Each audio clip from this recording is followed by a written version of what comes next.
In this module, we're going to learn about 5 practical methods of reducing the rate of dispensing errors in the pharmacy.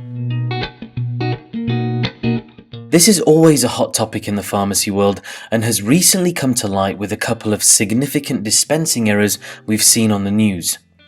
We as pharmacists are under mounting pressures, and it's always in our best interest to revise ways in which we practice to reduce the incidence of errors. Dispensing errors represent risks in all areas of our profession. First and foremost, for the patient, it's a health risk. For us as pharmacists, it's classed as poor professional performance and could lead to criminalization in some circumstances. For our colleagues, it could pose working relationship issues, and for the organization we work for, it could damage their brand.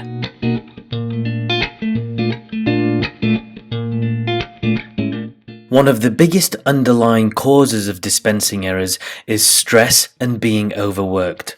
The pharmacy can be a very stressful environment, and we may be bringing personal stress into the workplace too. This combination will inevitably affect our judgment, and dispensing errors are likely to happen. Particularly in a very busy dispensing pharmacy, after every 25 minutes of checking items solidly, simply take a 5-minute break from doing so, whatever the circumstance. There is evidence to suggest that this method improves focus by breaking down tasks, and therefore, if used when checking items, could help to reduce errors. Exercise and meditation are both proven methods of reducing stress levels and improving focus. I highly recommend using an app called Headspace. This is helping to transform the lives of so many people and requires that you practice meditation for only 10 minutes a day. I'm aware that getting help in the pharmacy is difficult, but simply talking to a colleague about your stress or feeling of being overworked can help to alleviate your levels of stress quite dramatically. Clutter and lack of organization prevents optimum workflow and can cloud your thoughts, which can ultimately lead to dispensing errors. This needs to be nipped in the bud as soon as possible. Get rid of anything you do not need in your pharmacy. Paperwork, excess books, folders, the items you have stored behind your computer, get rid of it. A clear pharmacy is a clear mind. Rota this in once a week to clear the clutter. This accounts for 1/3 of all dispensing errors. By making sure we take full caution when dispensing these, we will reduce the rate of error. Stick red stickers on the boxes of all medicines that could be confusing. You'll know which ones these are. And on your computer system, create alerts that will fire every time you dispense these items.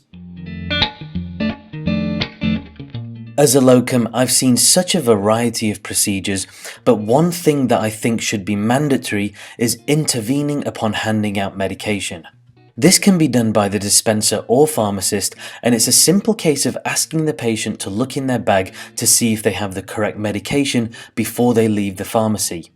Likewise, if time permits, you could do this for them. The patient will be really happy that you're taking the extra care. And finally, although it is mandatory that a pharmacy has a near-miss procedure in store, the biggest problem I see is the lack of communication between pharmacist and dispenser about the near-misses.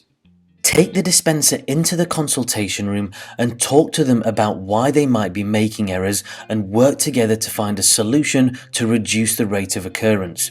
Communicating with your team effectively is everything. Applying some of the principles and techniques described in this module can no doubt help reduce the rate of dispensing error and prevent the risks associated with them. Most importantly, try to get into a better habit of procedure by applying what you've learned every single day, and communicate with your team around this on a regular basis. Thanks for watching, and I'll see you in the next learning module.